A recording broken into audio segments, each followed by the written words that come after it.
Hey everyone, this is Theo from headphones.com, and today I'm going to be sharing my thoughts on the HiFiMAN Sundara. If you're wondering why this review isn't being published on the Headphone Show channel, that's for a couple of reasons. One, I just haven't uploaded in a long time, and I wanted to put out a video just to show that I'm still alive on my own channel. Second, I'm actually trying to practice my presentation skills, and part of that is sort of being able to wing it without a script. That's what I've been trying to work on, and so this review is actually going to be done unscripted, so I apologize if I maybe ramble a little bit more than usual. Before I forget, this unit is on loan to me from Super Review, who also has a YouTube channel, which I will link below. Go check him out. But yeah, let's talk about the HiFiMAN Sundara itself. As usual, I'm not really going to talk about the build, the accessories, or any of that stuff because I don't really care. So in terms of sound, I was actually not super impressed when I first heard it. I was a little bit underwhelmed. But the more I listened to the Sundara, the more I came to realize that this thing has very little faults. That's really unusual to hear for someone like myself who is sort of constantly always in reviewer mode.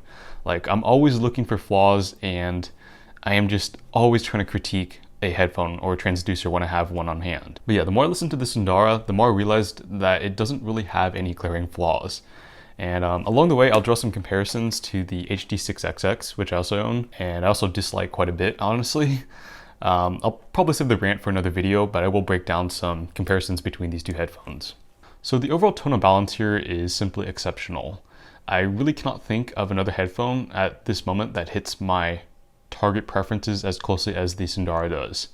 If you look at, I think it's Resolve's target, which is adapted from the Harman 2019 target. I'm not sure exactly which one it is. Maybe it's an aggregate curve from a few years, but it hits it very, very closely. Starting from the bass, you have, of course, planar bass. If you're not familiar with planar bass, I think the best way I can describe it is that it is the balanced armature bass of the headphone world. The Sundara's bass is just so quick, so snappy, and best of all, it extends almost effortlessly. The trade-off here, of course, is that the decay on it, I think, is a little bit, cut off maybe? And it doesn't quite have that sense of bass tactility to it that a dynamic driver does. So it comes off a little bit maybe upwards compressed, if I had to say, and I think that's what most people will call macrodynamic compression. But yeah, still, I really like the bass response on this headphone, and I'm turning into a little bit of a planar bass slut because of it. Moving into the mid-range, you have, I want to say the mid-range is a little bit leaner. It's certainly not as natural as the Sennheiser HD6XX. And yeah, speaking of which, the bass on this sucks, honestly. It rolls off like most open back headphones, but it sounds like really smeared over. And I don't know, I think that's just a characteristic of most Sennheiser headphones that I've heard. Sans maybe the HE1, but yeah, all the Sennheiser headphones, they roll off in the sub bass and they sound smeared over. I know that's kind of a bit of a hot take, but that's my take and it's my honest opinion.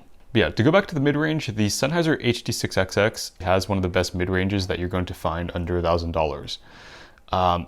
Technically, I don't think it is very clean, but tonally, it is just so on point, and the timbre of it is exceptional. That's the one thing that I will hand to it. By contrast, I would say that the Sundara's mid-range tends to be a bit leaner and maybe a bit harsher on the sibilant consonances generally. But by no means does it sound tonally incorrect, if you know what I mean. It's a very transparent mid-range presentation where everything is just so clean cut. And then moving into the treble, you have another big distinction point between the Sundara and the 6XX. The 6XX really just does not have very good treble. It sounds rolled off, and that's what a lot of people are referencing when they are talking about the Sennheiser Veil. On one hand, it's obviously very inoffensive, but on the other hand, it just sounds dead boring to me. So yeah, by contrast, the Sundara is quite a bit brighter. I want to say it has a peak at around 6 kHz in the lower treble, so you have a little bit of spice there. But then after that, it is pretty much smooth sailing. Really, really detailed treble response, and I honestly just can't get enough of it. It has that energy to it that really just completes the presentation that I personally think is missing from the 6XX when I listen to that headphone. And yeah, that pretty much concludes my tonal analysis of the Sundara, and let's talk about technical performance now. To go back to the 6XX, I personally do not find it to be a particularly resolving headphone. Part of that might just have to do with the treble roll-off on the 6XX, which is obviously going to sort of sap away from the perception of detail. But the other part of it definitely has to do with its imaging chops, which are pretty subpar if you're asking me. While I think it has fairly decent layering chops, this is in the sense that instruments have a good sense of space between them. The way they are imaged onto the stage itself sounds very 3-blob. Like, it sounds like there's basically 2 channels just on the side of your head and there is no center image. This headphone also doesn't have very much soundstage height, and as a result, everything just tends to come off a little bit cluttered to my ears. I do want to make clear that everything is relative. When I first heard the 6XX, I honestly thought it had terrific imaging, and it was basically just because it was my first open back headphone. But as I began listening to more headphones, I slowly came to realize that the imaging chops on it are pretty mediocre. So by contrast, the Sundara is a pretty big step up in the imaging department. I still don't think it has very much center image distinction. I don't think most headphones have much depth, but for a sense of soundstage width and layering ability, it is more than a couple steps ahead of the 6XX in my opinion. In terms of other technicalities like macrodynamics and microdynamics, I really don't think the 6XX definitely does not have microdynamics or very much micro detail. I would say it's a little, it's not really punchy. It's pretty flat. Obviously that's going to depend a bit on the source you're using, but I'm not much of a source memer, so I can't really comment on that.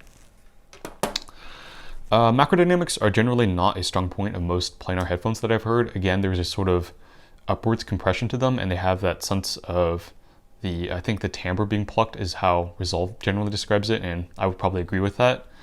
But this headphone definitely does have quite good micro detail, like more than I would expect for I think this is like a $400 headphone. So yeah, really impressive micro detail and just detail in general. Anyways, I think that's going to do it for my video review of the Sundara. Overall, I'm just really impressed with this headphone, honestly. It would be my undisputed sub $500 pick in the headphone world, and this is coming from someone who does not like a lot of headphones. Just a very solid headphone overall, and I really struggle to find things to nitpick about it. But yeah, as always, I hope you guys found this informative, and I'll catch you guys in the next video whenever that might be.